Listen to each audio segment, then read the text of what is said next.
Good morning student. अभी जो है हम लोग आपका अगला क्लास देखेंगे, है ना, जो कि है अनसर्टेनिटी इन मेजरमेंट, है ना। क्योंकि हमने पिछले क्लास में यूनिट कन्वर्शन ये वगैरह देखा था कुछ, बाकी आप अपने से करेंगे। जो भी यूनिट कन्वर्शन में दिक्कत आएगी आप हमसे पूछ सकते हैं, है ना। तो आज हम लोग क्या देखेंगे यहाँ पर, जैसे कि मैंने कहा कि अनसर्टेनिटी इन मेजरमेंट। ये क्या है? अनसर्टेनिटी वर्ड से ही आपको समझ में आ जाएगा। अनसर्टेनिटी मतलब क्या होता है? जो कोई सर्टेन ना हो, है ना, मतलब अनिश्चितता, है ना, मतलब जिसका कोई निश्चित ना हो। अनसर्टेनिटी इन मेजरमेंट ये हमेशा रहता है।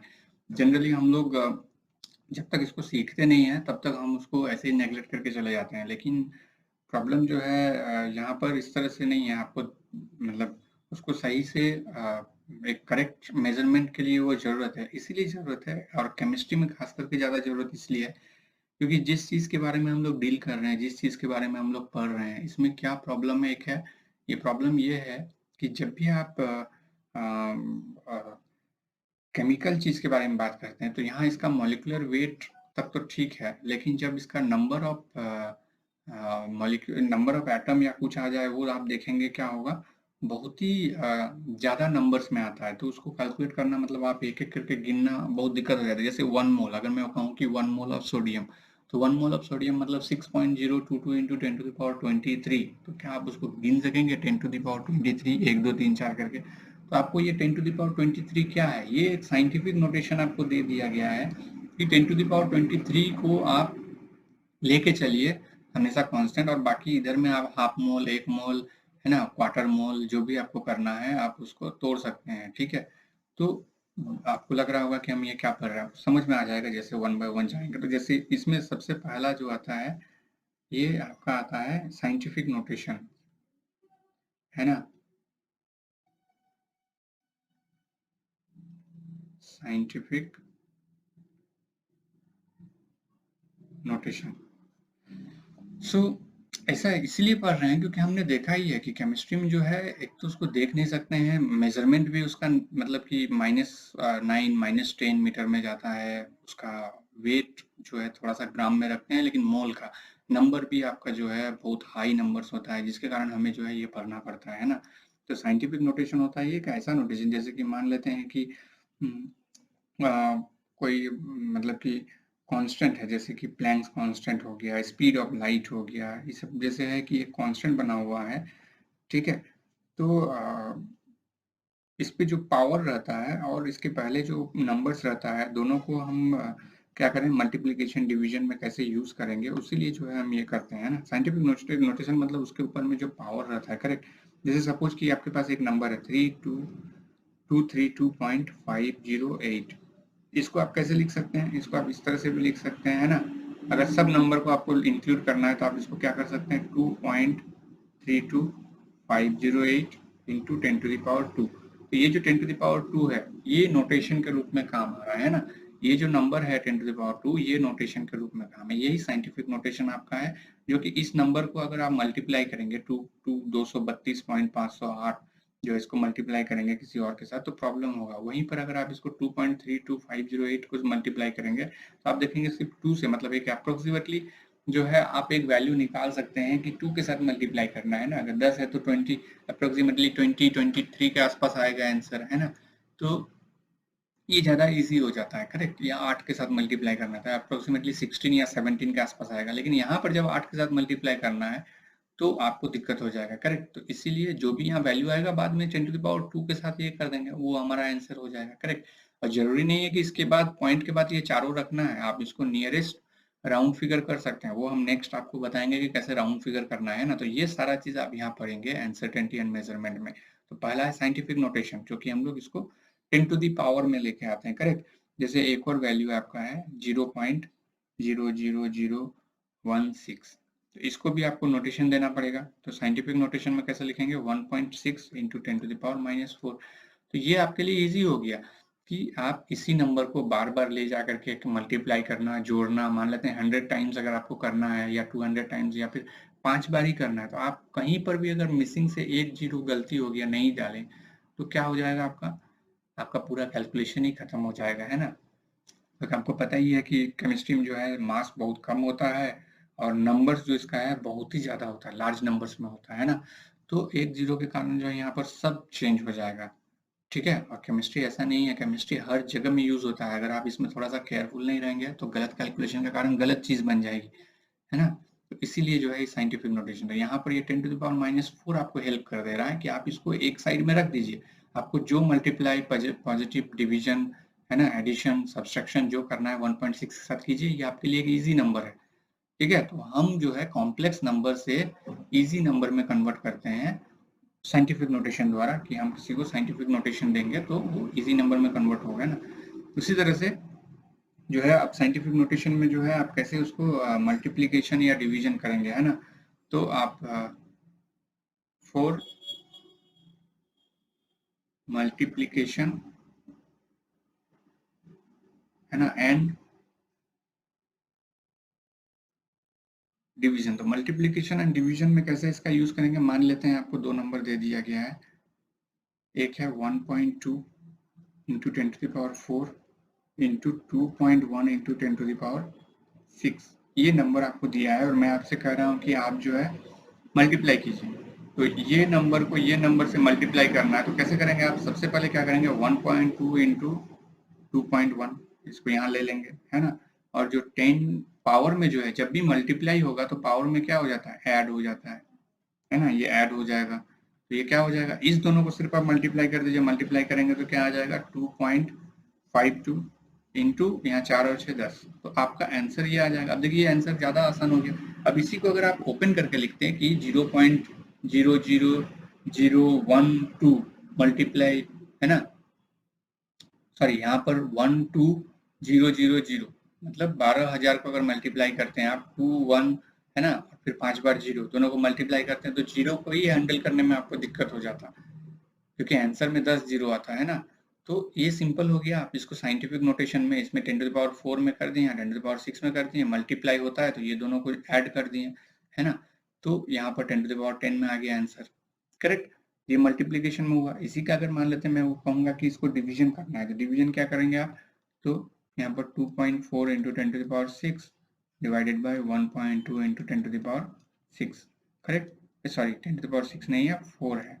तो आप क्या करेंगे, यहाँ 2.4 डिवाइडेड बाई 1.2 रखिए इंटू 10⁻, जब डिवीजन आता है तो आप क्या करेंगे यहाँ पर 6 - 4, है ना, डिवीजन में 6 - 4 कर देंगे आप, correct.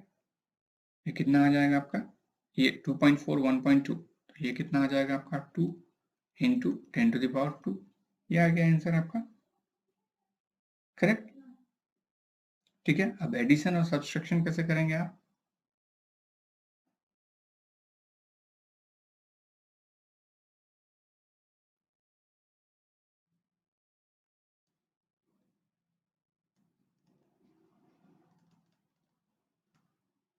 Addition and subtraction.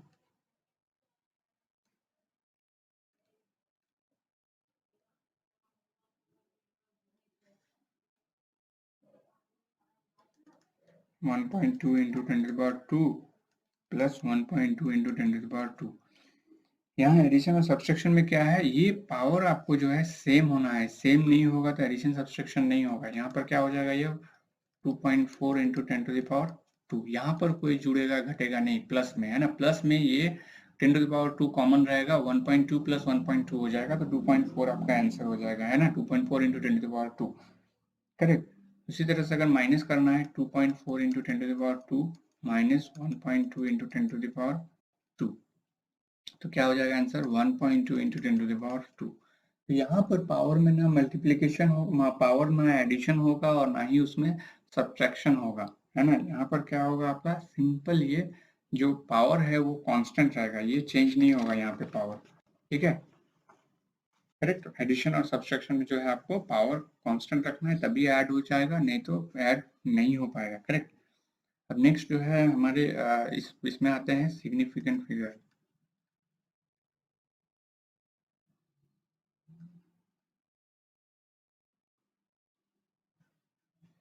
Significant figure मतलब क्या होता है, कोई मीनिंगफुल संख्या है ना, मीनिंगफुल मतलब जिसका कोई मीनिंग हो, है ना, इसीलिए हम इसका ये करते हैं। तो ये क्या है, दीज आर मीनिंगफुल डिजिट्स, है ना, मीनिंगफुल मतलब जिसका कोई मीनिंग हो, विच नोन विथ सर्टेनिटी, और मीनिंग के साथ साथ जो है वो सर्टेन हो, उसका निश्चित हो, है ना, ऐसा ना कि वो अनिश्चित है या फिर कोई सर्टेन नहीं है। मैं इसको इस तरह से समझाता हूँ, मान लेते हैं कि आप मार्केट में गए और वहाँ पर कहे कि हमको जो है आप मिल्क दे दीजिए, तो मिल्क कितना दीजिए, तो 11.2 ml, ठीक है। तो 11.2 ml जो है आपने मिल्क लिया, ठीक है। अब 11.2 में क्या हो गया आपका, मान लेते हैं कि वो एक्चुअल मेजरमेंट नहीं हुआ, तो या तो वो आपको क्या देगा, 11.3 ml देगा, या फिर 11.1 ml देगा, है ना। इतना कैलकुलेट नहीं होता है कि 11.2 बोले तो 11.2 ही दे देगा। या 1 किलो आलू लेने गए आप, 1 किलो आलू लेंगे तो जरूरी है कि वो 1000 ग्राम ही होगा, हो सकता है 1010 ग्राम होगा या फिर 990 ग्राम होगा, करेक्ट। 1000 तो एक्चुअली 1000 होगा नहीं, वो प्लस और माइनस तो कुछ रहेगा ही, ठीक है। तो हम लोग एक्सेप्ट कर लेते हैं, करेक्ट। तो लेकिन केमिस्ट्री के केस में जो है आप एक्सेप्ट नहीं कर सकते हैं, आपको 11.2 मतलब 11.2 ही लेना है। तो अब इस 11.2 में क्या है, देखिए ये दोनों डिजिट जो है ये सर्टेन डिजिट है ना, और ये जो 2 है यही अनसर्टेन हो रहा है। यहाँ पर कौन सा चेंज हो रहा है, देखिए प्लस और माइनस किस में हो रहा है, इस 2 में हो रहा है ना। तो ये 2 या तो 3 हो सकता है, या तो 2 में -1 करेंगे तो 1 हो सकता है, लेकिन ये 11 में कोई चेंजेस हो रहा है, नहीं हो रहा है। तो ये नंबर सर्टेन है और ये नंबर जो है अनसर्टेन है, तो इसमें अनिश्चितता है, इस 2 में अनिश्चितता है ना, लेकिन जो 11 है ये निश्चित है। तो ये 2 अनसर्टेन है, तो हम जो है इसी में बात करते हैं कि इसमें हम क्या करेंगे, या तो प्लस और -1 डाल करके आपको बताना पड़ेगा कि 11.2 ml नहीं है, आप जो दे रहे हैं वो 11.2 ml प्लस और -1, ये हो गया एक्चुअल आपका, ठीक है। तो प्लस और -1 कहाँ हो रहा है आपका, ये लास्ट डिजिट जो है, हमेशा कोई भी नंबर कितना भी बड़ा संख्या लिख लीजिए, आपका लास्ट डिजिट में जो है आपका प्लस और -1 या प्लस और -5, जो भी कंपनी डिसाइड करेगा या जो भी ऑर्गेनाइजेशन डिसाइड करेगा वो आपके लास्ट डिजिट में होगा। तो हमेशा कोई भी नंबर में लास्ट डिजिट ही अनसर्टेन रहता है, ठीक है। जो right hand side, extreme right hand side में रहता है वही अनसर्टेन होता है, और लेफ्ट हैंड साइड में जैसे जैसे आप आगे बढ़ते जाएंगे वो और स्ट्रॉन्ग सर्टेन होते जाता है। इसको और एक एग्जांपल से समझिए, मान लेते हैं कि आपने चलिए 10 रुपये में गोलगप्पा मिलता था, अभी आपको वो 14 रुपीज़ में मिल रहा है, करेक्ट। तो 14 रुपीज़ में आपने लिया, करेक्ट। तो 14 रुपीज़ में जैसे आपने खरीदा, आपके पास 14 नहीं है, आपके पास 15 रुपीज़ है, तो आप गोलगप्पे वाला को दे दिया 15 रुपीज़। अब उसके पास 1 रुपया चेंज नहीं है, तो आप क्या करेंगे, चलो भैया जाने दो, नेक्स्ट टाइम ले लेंगे, करेक्ट। तो वो जो मैं यहाँ लिखता हूँ 14 को, ये 14 है। तो अब क्या हो गया, ये लास्ट वाला डिजिट अनसर्टेन है। मैं क्या कहता, जो एक्सट्रीम राइट में है वो अनसर्टेन होगा। अब इस 14 में क्या हुआ, आपने प्लस और -1 लगा दिया कि इसमें मेरा कोई लॉस नहीं होगा। चलिए 14 के बदले में मैंने 15 ही पे कर दिया, क्योंकि उसके पास 1 रुपीज नहीं था, नेक्स्ट टाइम ले लूंगा, करेक्ट। अगर वही चीज होता कि अनसर्टेन अगर इस डिजिट में होता तो कैसे होता, देखिए या 14 अभी है, आप एक काम कीजिए 4 रुपया ले लीजिए, है ना, 4 रुपया ले लीजिए, मतलब कि आपका ये डिजिट में अनसर्टेन हो गया, क्या वो मानेगा, नहीं मानेगा, है ना। तो अनसर्टेन आपका राइट हैंड साइड में अगर एक प्लस और माइनस हो गया तो चलेगा, या फिर ऐसा हो कि आप जो है मुझे 24 रुपीज दे दीजिए, क्योंकि आपने इसमें एक प्लस कर दिया तो ये 24 हो गया, आपने इसमें एक माइनस कर दिया तो 4 रुपीज हो गया, है ना। तो प्लस और माइनस लेफ्ट साइड में नहीं हो रहा है, ये राइट हैंड साइड में होगा, करेक्ट। तो यहाँ पर आप देखिए ना, आप ये मानेंगे 14 रुपया का गोलगप्पा 24 रुपया आप देंगे नहीं, और 14 रुपया का गोलगप्पा में वो 4 रुपया में मानेगा नहीं, लेकिन ये 1 रुपया जो आप छोड़ रहे हैं आप इजीली मान लेंगे। या फिर अगर मान लेते हैं 16 रुपीज हुआ और आपके पास जो है सिर्फ 15 रुपीज है, 1 रुपया नहीं है, तो वो आपको 1 रुपया छोड़ देगा इजीली। चलिए कोई बात नहीं, 1 रुपया बाद में दे दीजिएगा। लेकिन वही चीज अगर आपके पास 10 रुपया नहीं है, 6 रुपया है, आप बोलेंगे कि चलिए इधर आपने माइनस किया तो इधर भी माइनस कर दीजिए, क्या वो करेगा, नहीं करेगा। 6 रुपये में मानेगा, नहीं मानेगा।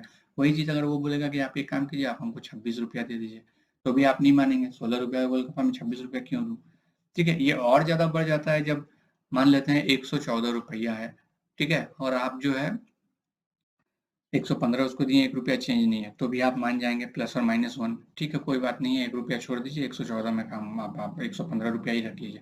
वही चीज अगर मान लेते हैं कि इसमें अनसर्टन हो जाए कि आप 14 रुपया ले लीजिए, 100 रुपया नहीं है, नहीं होगा, है ना। तो आप इस डिजिट में जो है प्लस और माइनस वन इस डिजिट में नहीं कर सकते। आपको ये लास्ट वाला डिजिट में ही जो है प्लस और माइनस 1 करना होगा। तो यही अनसर्टेनिटी जो है एक्सट्रीम राइट हैंड साइड में जो रहता है उसी में शो करता है। Correct.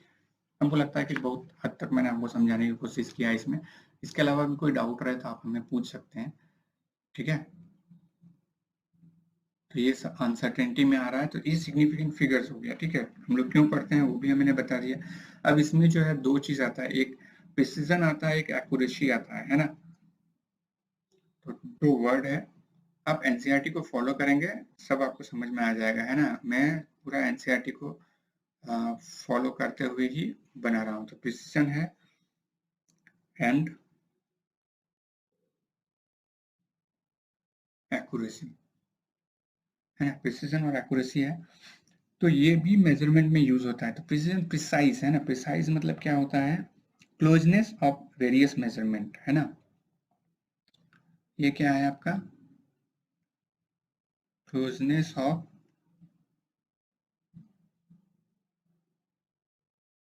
Various measurements. Various measurements का मतलब क्या होता है कि आप कोई चीज को जैसे एक बार होता है कि कोई ज्यादा पैसा का लेन देन होता है, आप एक बार उसको काउंट करते हैं, आप अपने ब्रदर को एक बार काउंट करने देते हैं, अपने पापा को एक बार काउंट करने देते हैं ना। उसी तरह से जब आप किसी चीज को मेजर करते हैं, जैसे आप लैब में बैठ करके अगर मान लेते हैं कोई सॉल्यूशन प्रिपेयर कर रहे हैं, तो आप जितना बार उसको मेजर करेंगे उतना बार अलग अलग मेजरमेंट आएगा। हो सकता है कि डालने के क्रम में थोड़ा सा लॉस हो जाए, पानी उसमें जो है सॉल्यूशन गिर जाए, या हो सकता है उसके ग्लास वॉल में स्टिक होकर के रह जाए, तो मेजरमेंट चेंज होते रहेगा। लेकिन जो क्लोजनेस आएगा, है ना, मान लेते हैं 10.2 ml है तो 10.3 ml हुआ, 10.1 ml हुआ, तो हम इसको मान के चल सकते हैं। लेकिन 10.2 ml है, बाद में फिर मेजर कर रहे हैं तो आपको 5.2 ml आ रहा है या 8.2 ml आ रहा है, तो वो नहीं माना जाएगा, है ना। तो वो ना ही प्रिसाइज है ना ही एक्यूरेट है। तो प्रिसीजन प्रिसाइज में क्या है, आपका मेजरमेंट में क्लोजनेस आना चाहिए, है ना, मतलब ज्यादा फर्क नहीं होना चाहिए एक दूसरे से, तो वो उसको प्रिसाइज कहेंगे। और एक्यूरेसी क्या है, एक्यूरेसी तो जो ट्रू वैल्यू है ना, जो ट्रू वैल्यू दिया हुआ है उसके साथ मैच करना है। इसको प्रिसाइज से कोई मतलब नहीं है। आपका एक्यूरेट चीज प्रिसाइज हो सकता है या नहीं हो सकता है, लेकिन वो एक्यूरेट होगा। प्रिसीजन में क्या है, वो भी एक्यूरेसी नहीं भी हो, लेकिन अगर वो प्रिसाइज है तो फिर हमें एक्यूरेसी के बारे में सोचना पड़ता है कि काहे बार बार एक ही वैल्यू आ रहा है, इसका मतलब जो ट्रू वैल्यू दिया हुआ है वो गलत है, हमारा यही वैल्यू सही है। ठीक है, ये एक एक्यूरेसी क्या है, ये एक एग्रीमेंट होता है कि पहले से जो रिजल्ट दिया हुआ है उसके जैसा हम उसको मिलाने की कोशिश करते हैं। ठीक है, इसको एक एग्जांपल से समझेंगे, यहाँ पे एनसीईआरटी बुक में भी दिया हुआ है ना।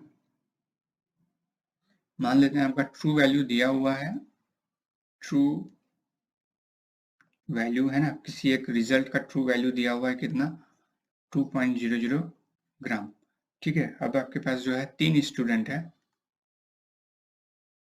स्टूडेंट ए, है ना, ये तीन ट्रायल लेगा, तीन बार मेजर करेगा, है ना, दो बार मेजर करेगा, एक पहला मेजरमेंट, ये दूसरा मेजरमेंट, है ना। उसके बाद जो है इसका एवरेज निकालेगा। ठीक है, और जो है ये प्रिसाइज है या एक्यूरेट है ना, वो देखेंगे हम लोग।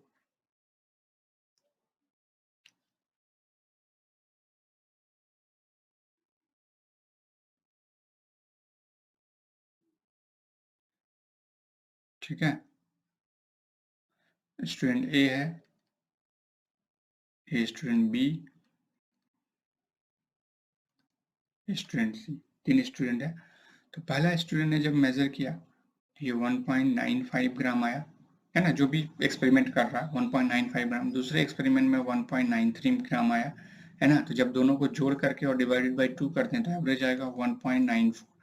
तो 1.94 इस 2 ग्राम से मतलब कितना अंतर हो रहा है इसमें, इसमें अगर आप देखेंगे तो यहाँ पर कितना हो जा रहा है, पहले पूरा लिख लेते हैं ना, सब इंस्ट्रूमेंट का वैल्यू लिख लेते हैं। इसने पहले में 1.94 ग्राम लाया, दूसरे में 2.05 लाया, तीसरे में 1.995 लाया।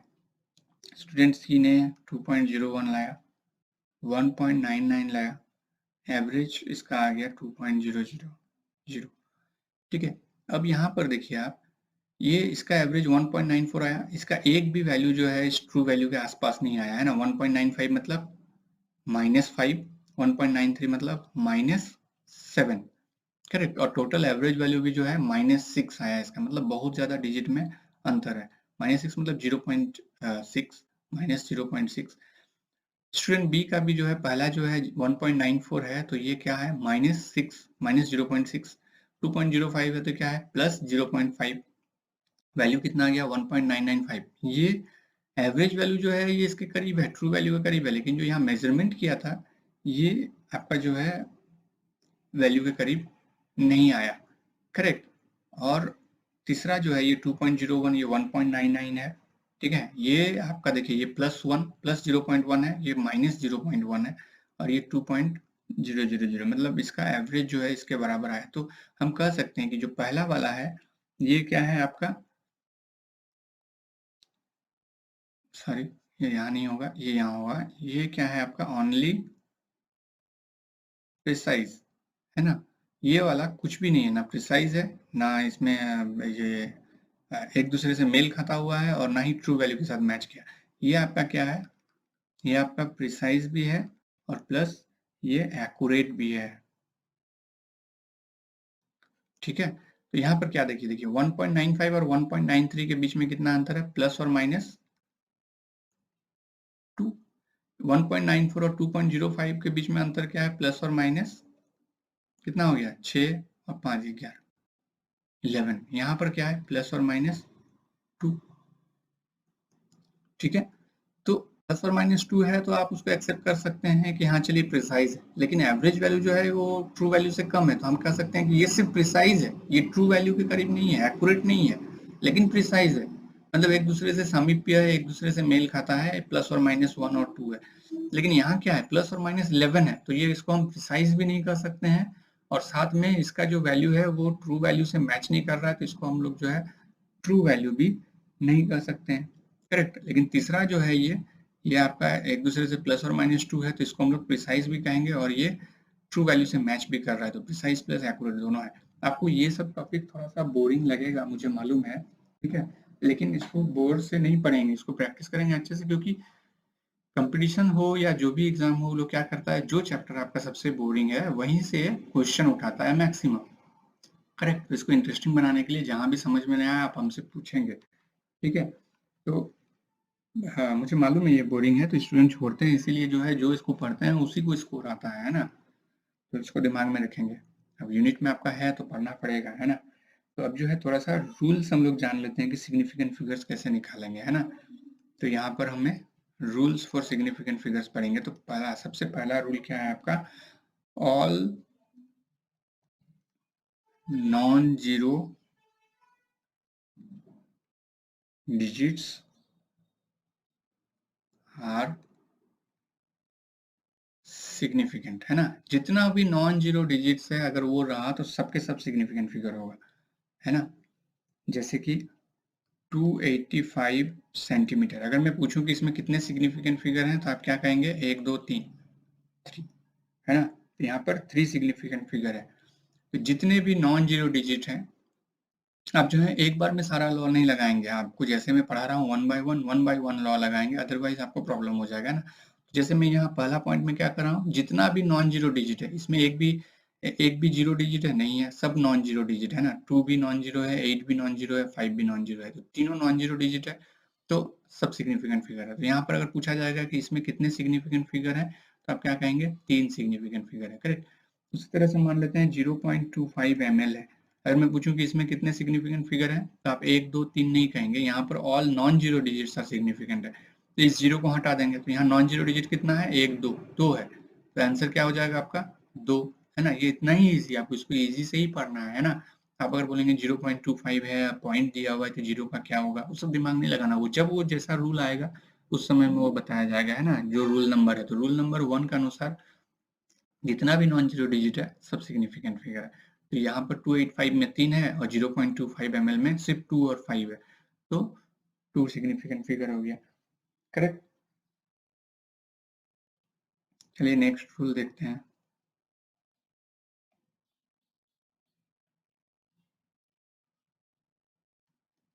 रूल नंबर 2 है ना, क्या है, zeros preceding to first non zero digit है ना, आर नॉट सिग्निफिकेंट। ठीक है, सच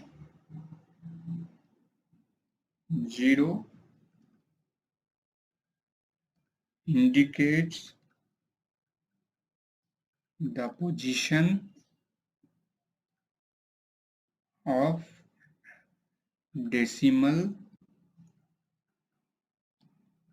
point। ठीक है, जीरो जो है यहाँ पर क्या कर रहा है आपका, जो zeros preceding to first non zero digit, मतलब कि जो जीरो है किसी सिग्निफिकेंट फिगर के पहले, मतलब नॉन जीरो डिजिट के पहले जो जीरो आ रहा है उसको हम लोग सिग्निफिकेंट फिगर नहीं मानेंगे, है ना। वो जीरो सिर्फ पोजीशन ऑफ डेसिमल को इंगित करने के लिए आता है। जैसे मान लेते हैं कि आपके पास है 0.03, है ना, अगर पूछेंगे इसमें कितने सिग्निफिकेंट फिगर है, तो इसमें ये सिग्निफिकेंट नहीं है, ये जीरो भी नहीं है, ये सिर्फ सिग्निफिकेंट फिगर है। तो वही कह रहा है zero preceding to first non zero digit. तो जो इसमें फर्स्ट नॉन जीरो डिजिट है कौन सा, ये 3 है ना, तो ये 3 के पहले जितना भी जीरो आएगा वो आपका नॉट सिग्निफिकेंट है, मतलब वो क्या है आपका, सिग्निफिकेंट जो है वो नहीं है, नॉट सिग्निफिकेंट, है ना। तो यहाँ पर कितना हो गया, एक सिग्निफिकेंट फिगर हुआ, करेक्ट, सिर्फ एक ही सिग्निफिकेंट फिगर होगा। क्यों, क्योंकि ये जो आगे में जीरो है ये क्या काम कर रहा है, zero indicates the position of decimal point. ये जीरो इंगित कर रहा है कि डेसिमल पॉइंट कहाँ पर है, करेक्ट, मतलब 0.03 है, मतलब क्या है, ये 3 जो है बहुत ही कम संख्या है। इसका जो जो मतलब है, मीन्स है, ये जो है बहुत ही कम संख्या है, ये फुल वैल्यू नहीं है, 3 नहीं है, ये फ्रैक्शन में है। ये बताने के लिए वो जीरो यूज होता है। ठीक है, डेसिमल पॉइंट कहाँ लगेगा वो बताने के लिए है। लेकिन दिमाग में रखिएगा कि कोई भी जीरो नहीं, यहाँ लिखा है zero preceding to first non zero digit, मतलब यहाँ पर फर्स्ट नॉन जीरो, अगर एक यहाँ से गिनना शुरू करेंगे 1 2 3, तो फर्स्ट नॉन जीरो डिजिट कहाँ पर है, थर्ड पोजीशन में, है ना, 3।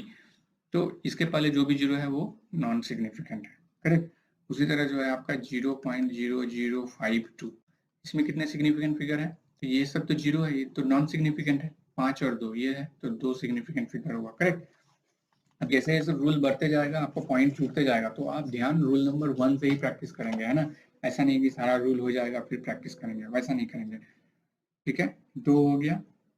अब जो है तीसरा नंबर जो है हम देखेंगे, इसमें क्या है, zeros between two non-zero digits are significant। ठीक है, मतलब क्या है, जीरोस जो है दो, जैसे मान लेते हैं 303 है ना, इसमें अगर मैं पूछूंगा कि कितने सिग्निफिकेंट फिगर मतलब क्या है, सार्थक अंक, है ना, सिग्निफिकेंट फिगर मतलब सार्थक अंक। और पूछूंगा कि इसमें कितने सार्थक अंक है या सिग्निफिकेंट फिगर है, तो आप क्या कहेंगे, 3 है। अब आप कहेंगे कि जीरो तो आपने कहा था सर पिछले वाला वीडियो में, मतलब सबसे शुरू में आपने कहा था कि जीरो सिग्निफिकेंट फिगर में नहीं आता है, फिर आप यहाँ जीरो को डाल रहे हैं।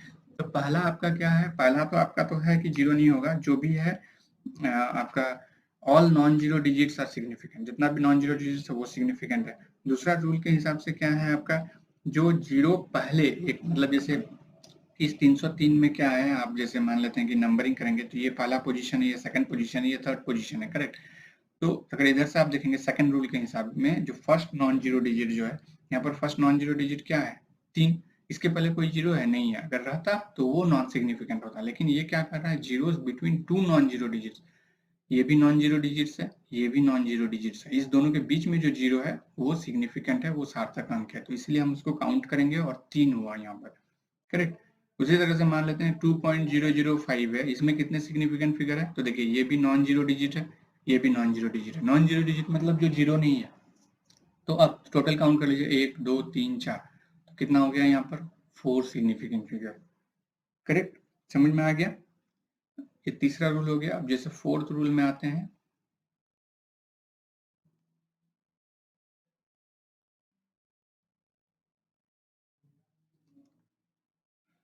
फोर्थ रूल क्या है आपका, zeros at the end or right of a number, ठीक है, are significant provided, है ना, provided they are on the right side of the decimal point। वो डेसिमल के राइट हैंड साइड में रहेगा तो ही वो सिग्निफिकेंट फिगर के रूप में काम आएगा, है ना। तो zeros at the end or right of the number are significant provided they are on the right side of the decimal point, correct.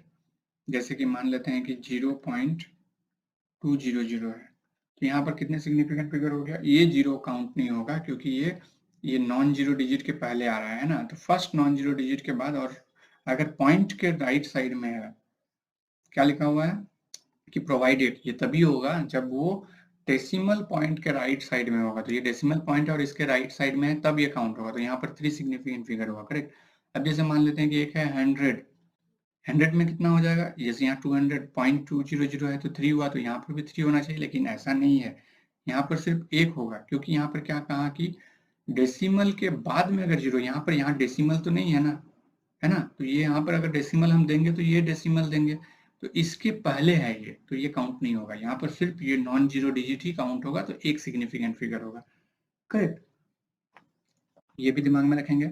और फिर पांचवा रूल है ना, 5 रूल जो है ये क्या है, एग्जैक्ट नंबर है। एग्जैक्ट नंबर बताता हूँ क्या होता है। एग्जैक्ट नंबर जो है, exact numbers have an infinite number of significant figures. कैसे, एग्जैक्ट नंबर्स मतलब क्या हो जाता है, जैसे आपके पास मान लेते हैं कि 2 बॉल है, सो 2 बॉल्स क्या हो जाएगा, है ना, इसका मतलब ये हो सकता है 2.0000000 कितना भी जीरो डालते जाइए, है ना, तो राइट हैंड साइड में जो रहेगा वो काउंट होगा, तो आपको पता नहीं कि कितना जीरो होगा, इसीलिए जो है इसका अगर सिग्निफिकेंट पूछा जाए कि कितना सिग्निफिकेंट फिगर है ये, तो आप क्या कहेंगे, इसमें 2 सिग्निफिकेंट फिगर है। मान लेते हैं कि आपके पास कितना है, 28 है ना, तो 2 नहीं है, 28 मतलब क्या है, 20.00000 ये बढ़ते जाएगा, मतलब आप यहाँ क्या कहेंगे, सॉरी यहाँ 2 नहीं होगा, ये इन्फिनिटी होगा, तो यहाँ इन्फिनिटी सिग्निफिकेंट फिगर है, करेक्ट। यहाँ भी इन्फिनिटी जो एग्जैक्ट नंबर है, जैसे मान लेते हैं कि आपके पास 2 कलम है, तो 2 कलम है मतलब वहां भी इन्फिनिटी है, क्यों यहाँ पर ऐसा आ रहा है, क्यों 0 वहां पर फ्रैक्शन नहीं हो सकता है। मान लेते हैं कोई वैल्यू है 100 ml, तो 100 ml मतलब वो 100.1 या 100.01 कुछ तो होगा, मतलब जरा सा तो उसमें गलती हुआ होगा, कोई फ्रैक्शन लेवल पे तो उसमें चेंजेस हो सकता है ना। मान लेते हैं 100 ml की बात कर रहे हैं आप, तो 100 ml यहाँ दिया हुआ है, तो 100 ml या तो 100.1 ml होगा, या तो 100.001 ml होगा, या फिर गलती हो सकता है बहुत माइनस, तो 0.1 ml होगा। तो यहाँ इतना सारा को काउंट करके एक सिग्निफिकेंट फिगर बता सकते हैं, करेक्ट। लेकिन इस केस में अब 28 आपके पास है, आपको लाने के लिए कहा 28, दुकानदार से कितना भी गलती हो जाए ये आपको 28 ही देगा, आप इसको आपको ये 20.11 नहीं दे सकता है, या 20.0000 कितना भी जीरो जाकर के 1 ये नहीं दे सकता है ना। जब भी होगा ये 20.000 ही होगा, या तो 20 होगा या 21 होगा, मतलब फ्रैक्शन में कभी जाएगा ही नहीं। उसी तरह से पेन, अगर आप मार्केट में पेन खरीदेंगे कलम, तो आप या तो 1 कलम खरीदेंगे या 10 कलम खरीदेंगे या 100 कलम खरीदेंगे, है ना। आप कभी भी ऐसा नहीं खरीद सकते हैं कि 10.1 कलम दीजिए या 10 पॉइंट उससे गलती होकर के 0001 कलम दे दिया, आपको नहीं हो सकता ना। तो इसीलिए एग्जैक्ट नंबर का जो है हमेशा सिग्निफिकेंट फिगर इन्फिनाइट होता है, करेक्ट। यहाँ कभी भी ये आपका जो है आप इसको नहीं कह सकते हैं कि ये इतना ही होगा, है ना, मतलब ये 000 जाएगा, और हमने रूल नंबर 4 के हिसाब से जो भी राइट साइड में जीरो आएगा वो काउंट होगा, तो आप राइट साइड में कितना भी जीरो डाल सकते हैं इसमें, लेकिन कभी भी फाइनली 1 से लेके 9 डिजिट नहीं आएगा उसमें पॉइंट के बाद, है ना। तो आप उसको रोक नहीं सकते, तो ये उतना ही हो गया है ना। उसके बाद फिर जैसे फिर आपका है एक और, ये पॉइंट में नहीं आता है, कोई रूल पॉइंट में नहीं आता, लेकिन इसको आप जान लीजिए। जैसे कि दिया हुआ है आपके पास 4.01 इंटू 10⁻²। तो इसमें कितना सिग्निफिकेंट फिगर होगा, तो इसमें 3 होगा। आपको यहाँ नोटेशन जो भी है ये आप काउंट नहीं करेंगे, आप जो यहाँ वैल्यू पड़ा हुआ है वो यहाँ पर 3 है, तो 3 सिग्निफिकेंट है। जैसे 8.256 इंटू 10⁻³ ये वाला नहीं देखेंगे, यहाँ पर जो है इसी को देखेंगे। तो कितना है, तो 4 सिग्निफिकेंट फिगर। 1.0 इंटू 10⁻² कितना सिग्निफिकेंट फिगर, तो यहाँ वाला देखेंगे सिर्फ, तो 2 सिग्निफिकेंट, क्योंकि राइट हैंड साइड वाला हम लोग काउंट करते हैं, 2 सिग्निफिकेंट फिगर, करेक्ट। अब एडिशन सब्सट्रैक्शन है ना, सिग्निफिकेंट फिगर का भी कर सकते हैं, मल्टीप्लिकेशन डिवीजन भी करेंगे, तो उसमें भी हमें ध्यान रखना होगा। तो जैसे इसका भी कुछ रूल है, तो जैसे आप एडिशन करेंगे, है ना, तो एडिशन एंड सब्ट्रैक्शन, है ना, एडिशन एंड सब्ट्रैक्शन जब सिग्निफिकेंट फिगर्स का आप करेंगे, सपोज आपने ले लिया 12.11, फिर आपने लिया 18.0, फिर आपने लिया 1.012, सबको आपने ऐड किया, करेक्ट। तो सब में आपने देख लीजिए यहाँ पर कितना सिग्निफिकेंट फिगर, मतलब आफ्टर डेसिमल,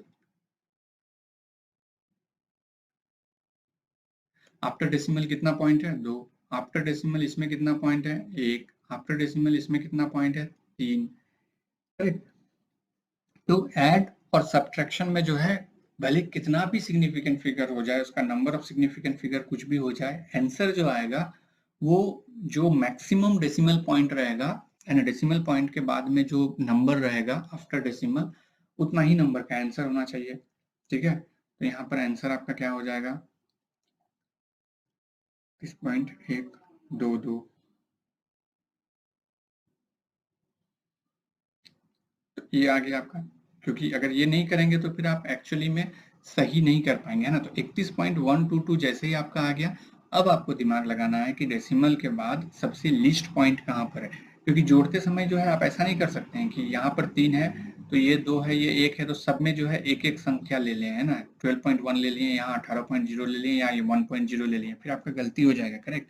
सो आपको यहाँ पर क्या करना है, सब लिख लेना है, डेसिमल के बाद जो मैक्सिमम है वहां तक लिख करके उसको जोड़ लेना है ना। जब आपने जोड़ लिया, जोड़ने के बाद अब जो है रूल क्या कहता है कि अब इसको आप कन्वर्ट कीजिए उतना में जो कि सबसे कम डेसिमल पॉइंट, इस तीनों में सबसे कम डेसिमल पॉइंट कहाँ है, डेसिमल पॉइंट के बाद संख्या इस 18.0 में है ना, तो मतलब सिर्फ एक डेसिमल पॉइंट है, तो आपको भी ये कन्वर्ट करना होगा सिर्फ एक डेसिमल पॉइंट में। तो 31 पॉइंट, इसका आंसर हो गया 31.1, करेक्ट, ठीक है। मल्टीप्लीकेशन कैसे करेंगे,